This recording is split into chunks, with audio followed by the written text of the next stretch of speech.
Good morning, everyone. Good morning, ma'am. Good morning. How are you? We are fine, ma'am. And what about you? We are fine. What about you? आज के session में हम chapter 3 से अनारकू का 7वां दिन जो exercise है यानी प्रश्नोत्तर है कलम की सवारी का उस पर डिस्कस करेंगे। सब लोग पढ़ के आए हो ना बेटा? Yes, ma'am. चलिए बुक शेयर कर रहे हैं हम, आप लोग ध्यान से देखिएगा और बताइएगा।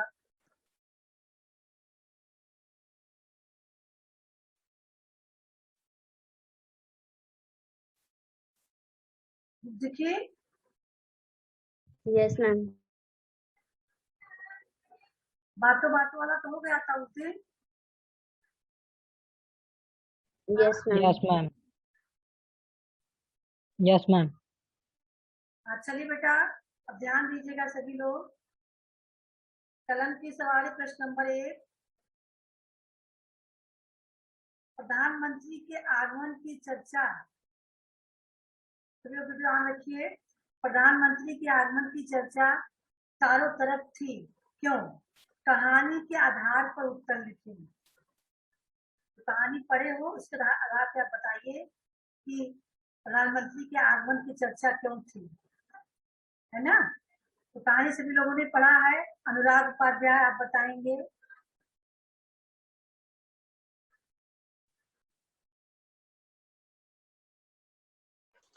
प्रधानमंत्री के आगमन की चर्चा चारों तरफ इसलिए थी क्योंकि वह नए पुल का उद्घाटन करने आ रहे थे। नए पुल का उद्घाटन करने आने वाले थे।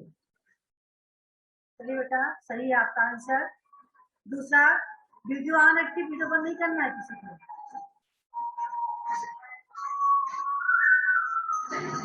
सभी लोग वीडियो ऑन रखिए। किसी बड़े नेता के आगमन के समय ही, ध्यान दीजिएगा, बहुत अच्छा प्रश्न पूछा गया है समाज से संबंधित। किसी बड़े नेता के आगमन के समय ही सड़कें, बिजली के खंभे आदि दुरुस्त किए जाते हैं, अन्यथा नहीं। अपने किसी अनुभव के आधार पर बताइए। आप लोगों ने भी देखा होगा इस तरह के, अपना अनुभव आप बताएंगे कि क्या किसी बड़े नेता जब आगमन होता है तभी हमारे गांव की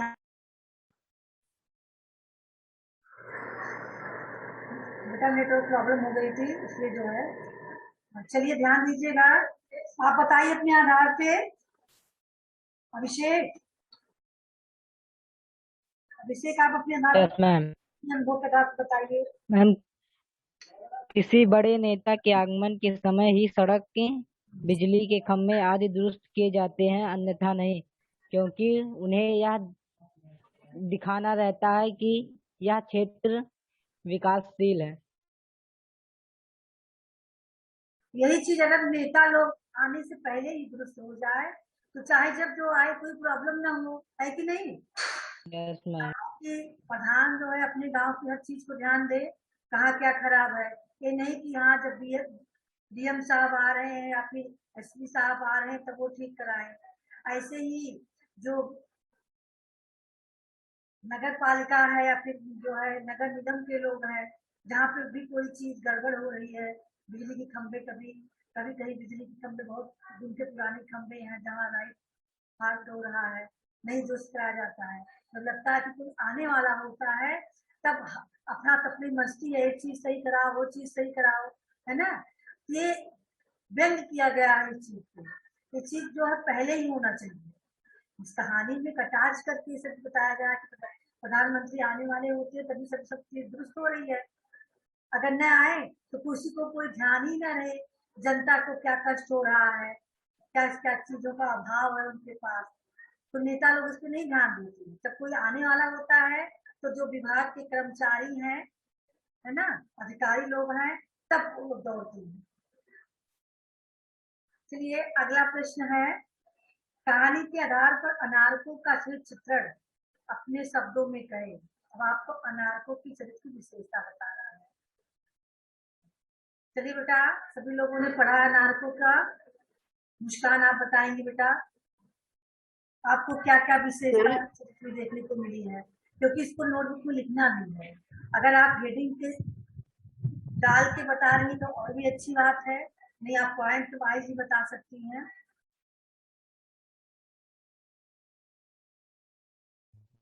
मैम, अनारको एक चंचल स्वभाव की लड़की थी जो अपने तरफ के वातावरण को देखते हुए उसके मन में अनेक तरह के प्रश्न निर्मित होते थे।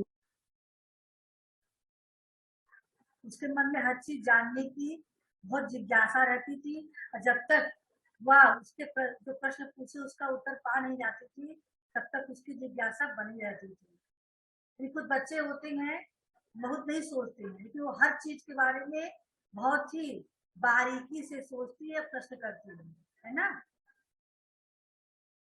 एक तीव्र बुद्धि बालिका है, उसका ध्यान हर तरफ छोटे से बड़े हर चीजों पे जा रहा है, तो देखने को मिल रहा है हमें। तो छोटी चीजें बड़ी चीजें सब पे ध्यान दे रही है।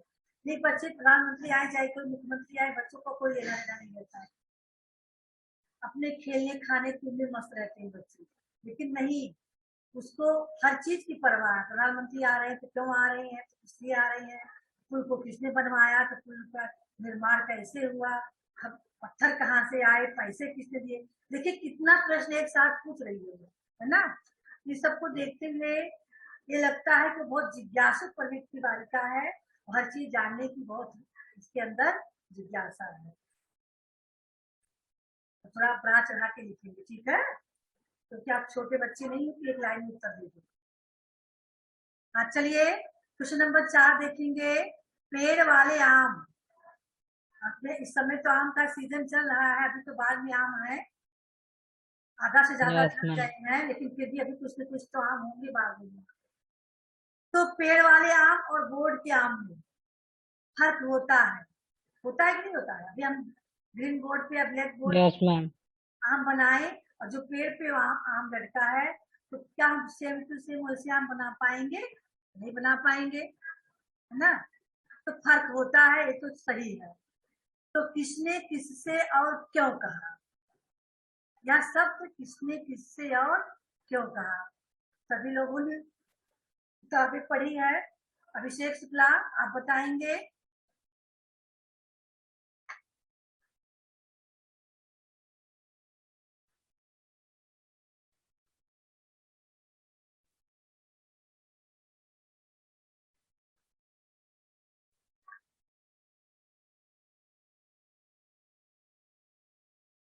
बताइए बेटा।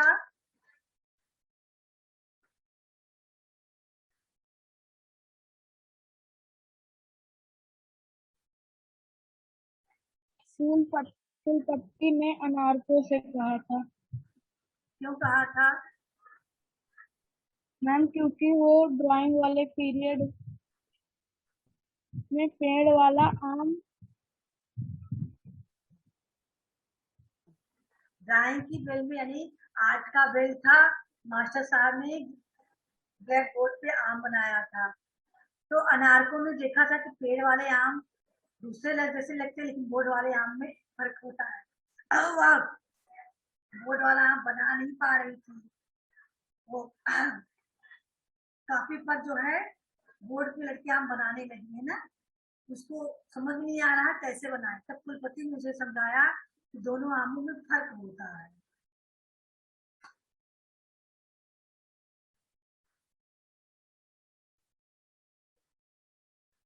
चलिए अगला क्वेश्चन देखते हैं। यदि आपके विद्यालय में शिक्षक दिवस के अवसर पर प्रदेश के मुख्यमंत्री आए तो आप उनसे क्या पूछेंगे? यानी आपके विद्यालय में शिक्षक दिवस के अवसर पर अगर योगी आदित्यनाथ जी आ जाते हैं तो आप लोग उनसे क्या प्रश्न पूछेंगे?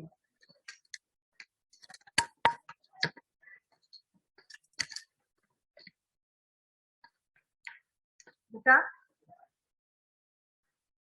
कोई बताएगा? उत्कर्ष, उत्कर्ष। Yes ma'am. बताइए। हमारे विद्यालय में शिक्षक दिवस के अवसर पर प्रदेश के मुख्यमंत्री आ जाए तो हम उनसे यह प्रश्न पूछेंगे कि आप कैसे मुख्यमंत्री बने और आपने क्या क्या काम अभी तक किए आदि प्रश्न पूछेंगे। अनुभव आप क्या पूछेंगे? सब अपना अपना बताइए क्या क्या पूछेंगे। देखते हैं किसके मन में कितनी जिज्ञासा है प्रश्न पूछने की। सबको एक एक क्वेश्चन तैयार रखना है।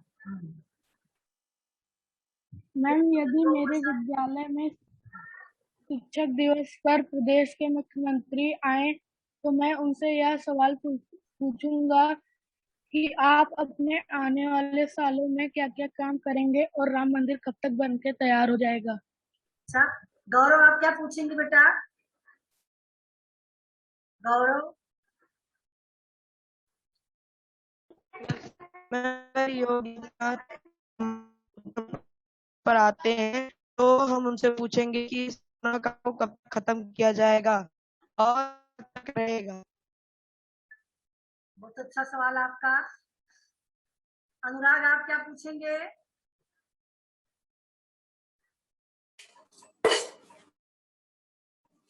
मैम, अगर हमारे विद्यालय में शिक्षक दिवस के दिन हमारे प्रदेश के मुख्यमंत्री आते हैं तो मैं उनसे यह पूछूंगा कि आप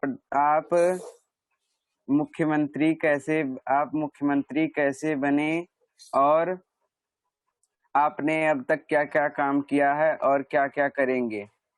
उनके कामों को आप नहीं देख रहे हो? उनके कामों को मुख्यमंत्री बने तो आप जनता द्वारा चुने गए तब तो मुख्यमंत्री बने। ये तो बात स्पष्ट है, वो तो कह देंगे भाई आप जनता ने हमें चुना तो हम बने।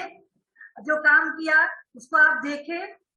आप जनता हो तो मुख्यमंत्री के कामों को नहीं देख रहे हो, मुख्यमंत्री क्या काम कर रहे हैं। क्यों मुस्कान? मुख्यमंत्री प्रधानमंत्री, अगर अगर जनता को यह नहीं मालूम है कि हमारे मुख्यमंत्री प्रधानमंत्री क्या काम कर रहे हैं तो इसका मतलब आप जागरूक नहीं हो, आपके अंदर जागृति नहीं है, आप मुख्यमंत्री प्रधानमंत्री के कामों को नहीं देख रहे हो। वो लोग 5 साल से बैठे थोड़ी हैं। अभिषेक। Yes ma'am. मैम, यदि हमारे बताइए आप क्या पूछना चाहेंगे? यदि हमारे विद्यालय में शिक्षक दिवस के अवसर पर प्रदेश के मुख्यमंत्री आए तो मैं उनसे यह प्रश्न पूछना चाहूंगा कि एक शिक्षक का एक छात्र के जीवन में बहुत बड़ी भूमिका होती है, लेकिन उन्हें अधिकारियों से कम सम्मान और पहचान मिलती है। क्यों? बहुत अच्छा सवाल आपने किया। कम से कम आपको महत्व तो पता है कि हाँ एक शिक्षक का सामाजिक और छात्रों से संबंध क्या है, कितना महत्व है उसका, लेकिन फिर भी उनको सम्मान नहीं उतना मिल पा रहा है जितना कि मिलना चाहिए। बहुत अच्छी जिज्ञासा थी आपके मन में प्रश्न पूछने की। मुस्कान आपका प्रश्न क्या होगा बेटा? मैम, यदि हमारे विद्यालय में शिक्षक दिवस के अवसर पर प्रदेश के मुख्यमंत्री आए तो मैं सबसे पहले उन्हें अपने प्रदेश में इतने बदलाव लाने के लिए धन्यवाद करूंगी और फिर उसके बाद अपने प्रदेश के भविष्य के लिए उनकी योजनाओं के बारे में पूछूंगी।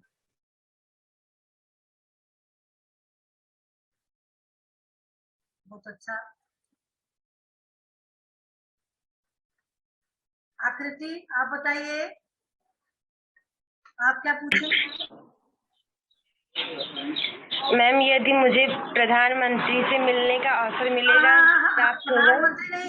प्रधानमंत्री नहीं, सब लोग क्या बता रहे, मुख्यमंत्री आएंगे तो आप क्या पूछेंगे?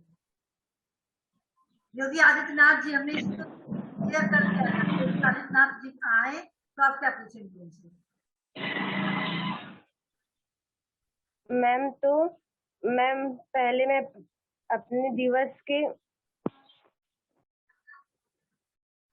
अपने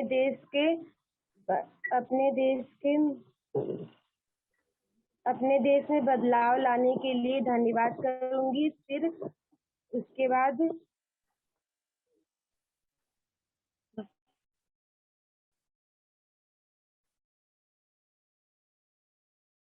काव्यांशु आप क्या पूछेंगे बेटा? यदि हमारे विद्यालय में शिक्षक दिवस के अवसर पर प्रदेश के मुख्यमंत्री आए तो हम पहले उनसे कहेंगे कि हमारे स्कूलों में सारे सुविधाएं दीजिए और हमारे स्कूल सड़कें बनवा दीजिए। अच्छा, बहुत अच्छा प्रशांत। अब आप बाकी रह गए, आपके मन में क्या सवाल होगा पूछने के लिए मुख्यमंत्री जी से? प्रशांत, आप क्या पूछेंगे बेटा? प्रशांत, टेल यू।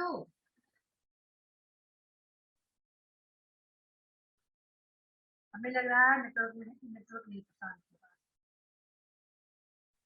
पास। चलिए बेटा, अगला प्रश्न है, प्रस्तुत कहानी अनारकों का 7वां दिन का साल लगभग 200 शब्दों में लिखिए। लिखने वाली चीज है, आपको सारे क्वेश्चन नोटबुक में लिखना है, ठीक है? सारे क्वेश्चन को नोटबुक में लिखना है। चलिए, अब यहाँ पर है, पढ़ते पढ़ते गद्यांश पढ़कर पूछे गए प्रश्नों के उत्तर दें। फिर मास्टर साहब सबको बताने लग गए, या यूं समझो पढ़ाने लग गए। इधर अनारको सोचने लगी, प्रधानमंत्री भी कैसा आदमी होगा, सब लोग उसको जानते हैं और वह किसी को नहीं जानता, कैसा अकेला अकेला होगा प्रधानमंत्री। अनारको को प्रधानमंत्री पर थोड़ी थोड़ी दया आने लगी थी। उधर मास्टर साहब सबको बता रहे थे, सरकार, चुनाव, देश, नेता, जनता, विधानसभा और ऐसे ही बहुत सारे कुछ। अनारकों को समझ में नहीं आ रहा था कि बहुत कुछ सुन भी नहीं रही थी ठीक से, पर हाँ, उसे फिर से यह जरूर लगने लगा था कि प्रधानमंत्री है कोई बड़ा ताकत वाला। चलिए, अब प्रश्न दिए गए हैं। अनारको हमेशा किस सोच में डूबी रहती थी? आप लोगों ने देखा होगा, हमेशा उसके मन में कुछ जिज्ञासाएं रहती थी। और बताइए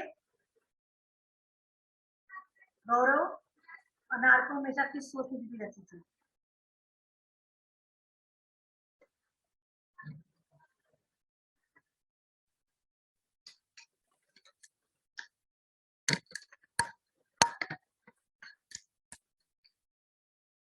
गौरव,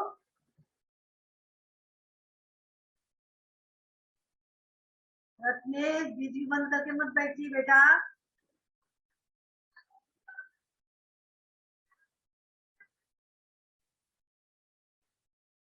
वीडियो ऑन रखिए, वीडियो बंद करके मत बैठिए।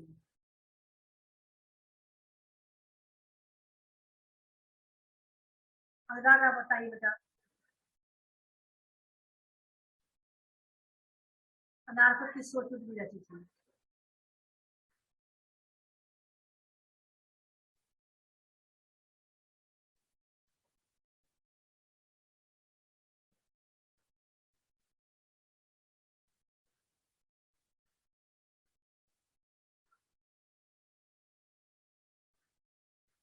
अनुराग,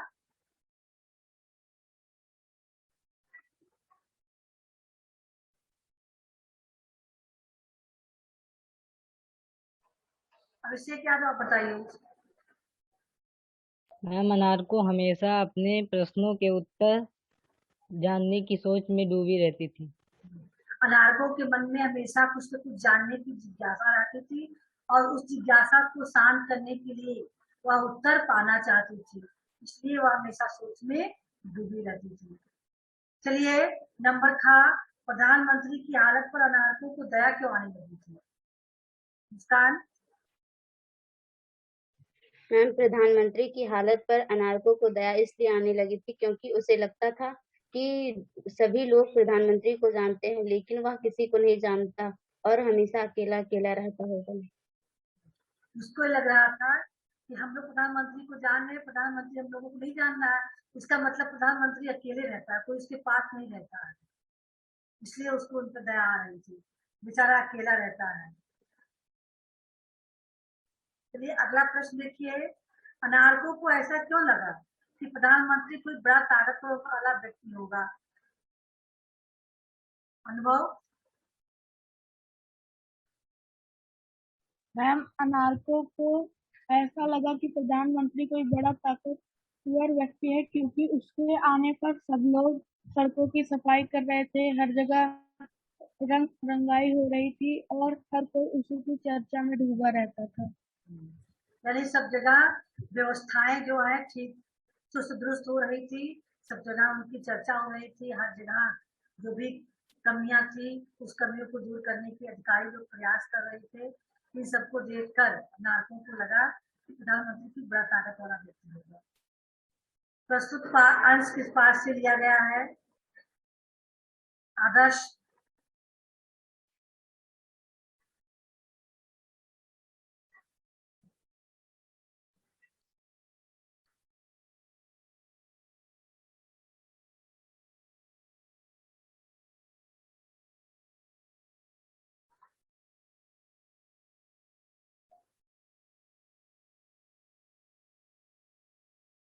आदर्श उत्कर्ष आप बताइए।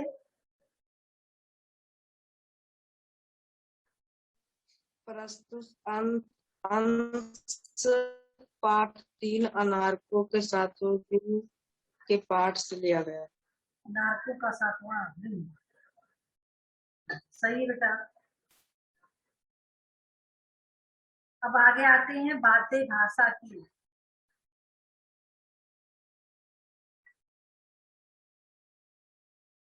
चलिए, अब तक आपने सीखा था, यानी पिछले जो 2 पाठों में आपने व्यंजन संधि के बारे में सीखा था। अब आपको दोहराना है उपसर्ग, प्रत्यय और समास, जिसको आपने पिछली कक्षाओं में पढ़ चुके हैं आप सभी लोग, है ना? तो चलिए बेटा ध्यान देते हैं। भाषा में शब्दों का अत्यंत महत्व है, आपको भाषा में बताया भी गया।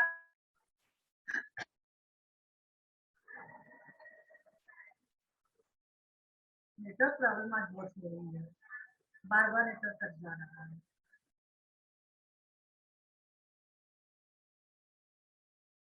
बुक दिख रहा है ना बेटा सबको? हाँ, यस मैम। तो यस मैम। भाषा में शब्दों का अत्यंत महत्व होता है। जहाँ एक और संध में वर्णों का मेल, यानी वर्णों के मेल से तो संध कहते हैं, है ना? निकटवर्ती तो वर्णों के मेल से संध होता है। संध के द्वारा नवीन शब्दों का निर्माण होता है, यानी वर्ड जब अलग अलग होते हैं तो शब्दों वर्णों को जब हम जोड़ते हैं तो शब्द बनते हैं, नए शब्द बन जाते हैं। वहीं दूसरी ओर शब्दांशों यानी शब्द अंश, शब्द के जो अंश होते हैं, उपसर्ग प्रत्यय के संयोग से भी शब्द निर्माण होता है। देखिए, संध के प्रयोग से भी नवीन शब्दों का निर्माण होता है, पढ़े हो आप लोग, और उपसर्ग भी पढ़े हो, प्रत्यय भी पढ़े हो। उपसर्ग प्रत्यय से भी नवीन शब्दों का निर्माण होता है। शब्द तो रहते हैं लेकिन इनका जब प्रयोग होता है वो शब्द का नया रूप बन जाता है। देखे नहीं देखे हो आप लोग पढ़ते समय? संध में भी यस मैम। वही चीज यहाँ बताया गया है। उपसर्ग वे शब्दांश होते हैं जो शब्दों के आरंभ यानी शुरुआत में जुड़कर नए शब्द का निर्माण करते हैं, यानी शब्द शुरू होने से शब्दों के पहले ही उपसर्ग जुड़कर उन शब्दों का नव निर्माण करता है, यानी शब्द का नया रूप बना देता है। जैसे आपने देखा मार्ग शब्द है, मार्ग अपने आप में एक सार्थक शब्द है, तो उसको कु जोड़ दिया गया, कु उपसर्ग जोड़ दिया गया तो कुमार्ग एक नया शब्द बन गया और इसका अर्थ भी बदल गया, है कि नहीं? अगर हम सु जोड़ देते हैं, सु उपसर्ग जोड़ देते हैं, सुमार्ग हो जाएगा, इसका भी अर्थ बदल गया। कुमार्ग यानी बुरा मार्ग, सुमार्ग यानी अच्छा रास्ता, मार्ग मतलब रास्ता। तो देखिए, उपसर्ग से भी शब्दों का नव निर्माण हो गया ना, अर्थ बदल गया, नए शब्द बन गए।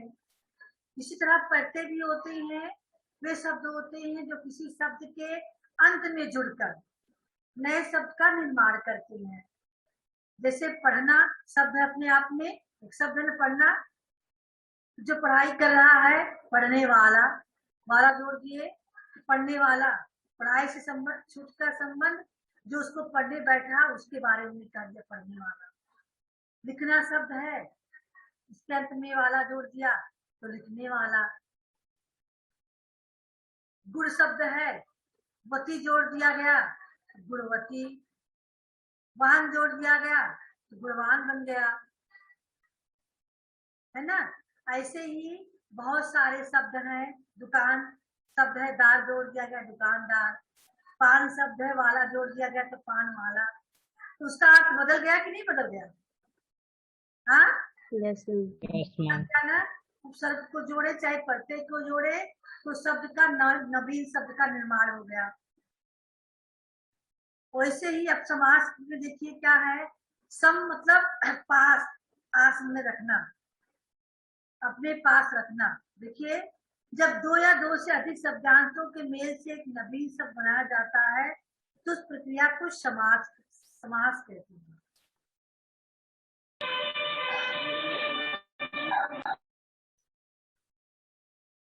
समझ में आया? दो या दो से अधिक शब्दों के मेल से जब नवीन शब्द का निर्माण होता है। संध में वर्णों के मेल से शब्द बनते हैं, लेकिन समास में कई शब्द के मेल से नवीन शब्द का निर्माण होता है। तो उसको ऐसे समासित पद को समस्त पद कहते हैं, और समस्त पदों का विग्रह करना यानी अलग करना विग्रह कहलाता है। और इसमें दो पद होते हैं, विग्रह करने पे दो पद आते हैं, पूर्व पद और उत्तर पद। पूर्व पद मतलब पहले का पद, और उत्तर पद माने बाद में आने वाला शब्द। संधि में तो अलग करते हैं तो धन चिन्ह लगा के दो शब्द बन जाते हैं ना आगे पीछे। वैसे समास में भी दो तीन शब्द होते हैं जिसको मिला के समास बनता है ना।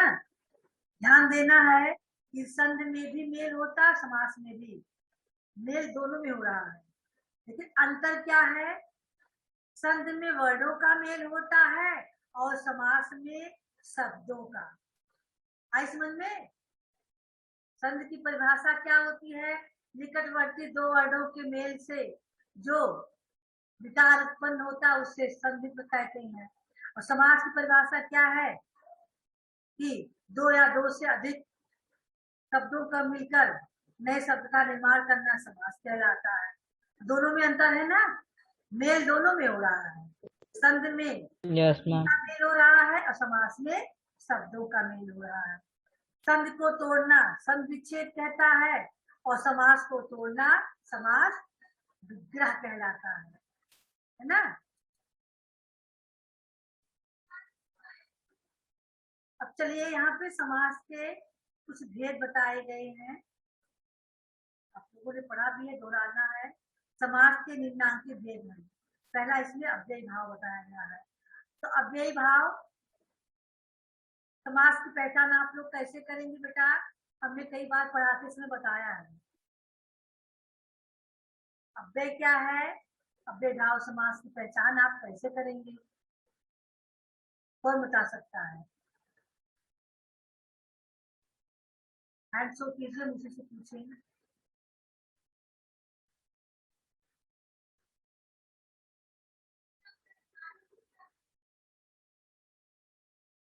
अभिषेक यादव बता सकते हैं, इसके अलावा हैंड शो कीजिए, देखते हैं कितने लोग बता सकते हैं। मुस्कान बता सकती हैं, और इधर आप लोग भूल गए हो ना,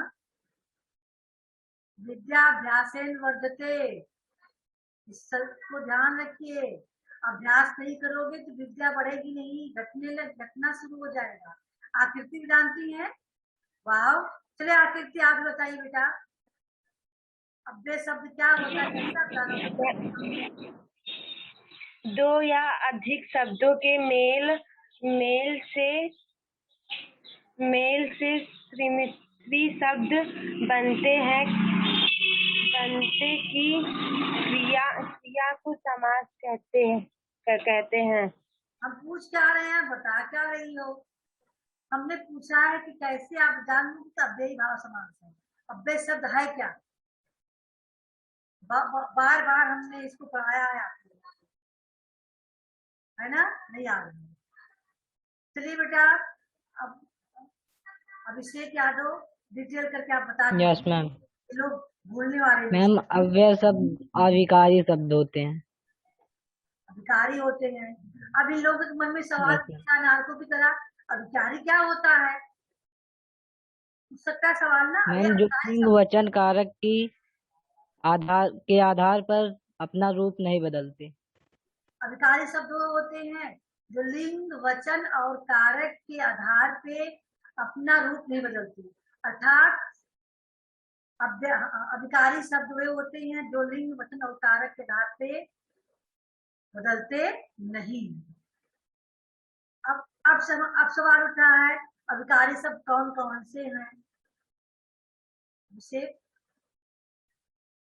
अनारकों की मैम तरह समुच्चय बोधक। बताइए बताइए। मैम समुच्चय बोधक, विस्मयादि बोधक, संबंध बोधक, क्रिया विशेषण।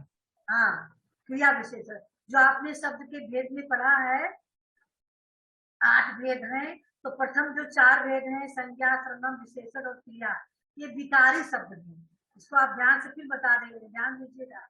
ये लिंग वचन और कारक के आधार पे इसमें परिवर्तन होता है।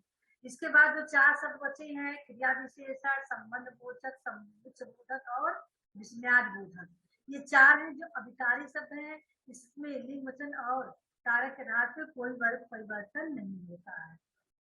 तो जब आप देख लेंगे कि ये शब्द में कोई परिवर्तन होने वाला नहीं है, अव्यय शब्द है, तो जहां पर अव्यय शब्द होगा, प्रथम पद अव्यय होगा, वहीं पे आपका अव्ययी भाव समास आ जाएगा। जैसे इसमें दिखाया गया, हम बताया भी गया है, वह अव्ययी समास होता है, अर्थात लिंग वचन कारक की दृष्टि से इसमें कोई विकार नहीं होता। जैसे प्रतिदिन, प्रति क्या है, अव्यय शब्द है। यथाशक्ति, यथा क्या है, अव्यय शब्द।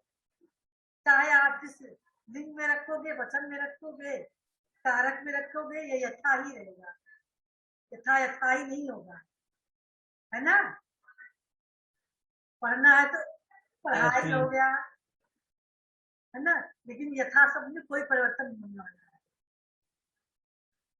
और पुनरुक्त शब्द जो होते हैं, पुनरुक्त यानी जो एक से अधिक बार जिनका प्रयोग किया जाता है, वे शब्द क्या कहलाते हैं, पुनरुक्त। ऐसे शब्द जिनका एक से अधिक बार प्रयोग किया जाता है वो पुनरुक्त शब्द होते हैं।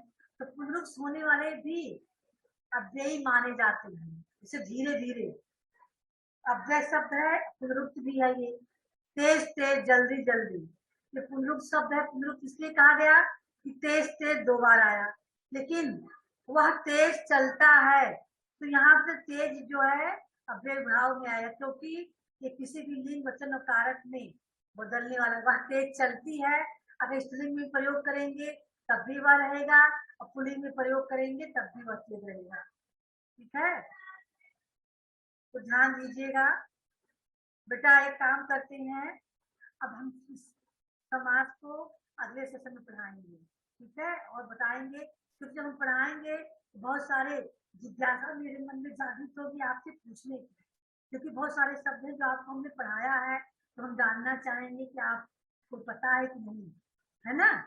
तो और आज सेशन लेट से चालू हुआ, इसलिए समय भी समाप्त हो चुका है, हमें दूसरा क्लास लेना, इसलिए बेटा सेशन, आज का सेशन हम यही एंड करते हैं। आप लोग कलम की सवारी वाले प्रश्नों का उत्तर आप लिख दीजिएगा, लिखकर भेज दीजिएगा, और बढ़िया से फिर जो व्याकरण चैप्टर है आपका, सब पढ़ा रहे थे अभी, इसको बढ़िया से तैयार कर लीजिएगा। हम इसको फिर से पूछेंगे अभिकारी शब्द के बारे में, क्योंकि अब आप लोग 8th के बाद कहाँ पढ़ोगे, कैसे पढ़ोगे, और ये जो ग्रामर पढ़ लिए हो 8th के बाद ऐसे ग्रामर नहीं आएगा, आप साहित्यिक शब्दों पे आपको पढ़ाया जाएगा, है ना। तो ये चीज जो है, आप कभी भी कोई भी कंपटीशन में बैठोगे तो जो आप लोग ग्रामर पढ़ रहे हो 3rd से लेकर 8th तक, आपकी जो ग्रामर बुक में अलग से पढ़ा रहे हैं, चैप्टर पढ़ा रहे हैं, ये सारी चीजें आपकी न्यू है, जिसके आधार पे आपको भविष्य में हिंदी की कंपटीशन की अच्छे से तैयारी करना है। ये सब चीजों आपको एकदम तैयार रहना चाहिए। आई बात समझ में? यही पे आपका न्यू है। Yes ma'am. हिंदी की इमारत टिकी रहेगी, कंपटीशन वाली। व्याकरण यही, व्याकरण बदलने वाली चीज नहीं है। और आगे की क्लास में आपका साहित्य पढ़ना रहेगा, तो आपको हम व्याकरण पे फोकस नहीं दे पाएंगे, ठीक है। आप यहाँ पढ़ो, कहाँ पढ़ो, तो समय बताएगा ना टेस्ट के बाद का। तो इसलिए यस मैम। आपको बढ़िया से पढ़ना है बेटा। चलिए तैयारी कीजिए। Good bye everyone. Good bye ma'am. Good bye ma'am.